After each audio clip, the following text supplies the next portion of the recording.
Вообще, бұл идея жақты, потому что если паркқа келгенде парамен келесің да, а если өзің келгенде, өзің келсең уже немного скучновато болып қалады и қыларға ешкім жоқ, амысы мындай уличный библиотекаларды тауып, кітаптерді алып оқып тұрса болады.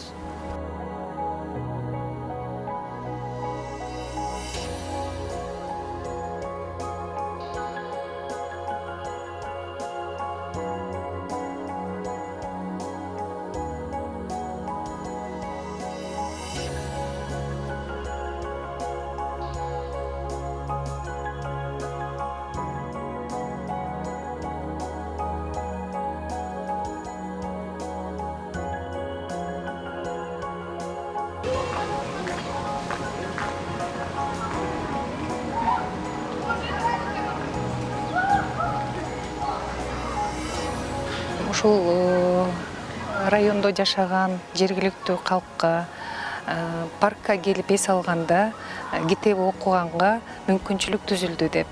Көп адамдар үйдө китеп окуганга убактыбыз деле жок.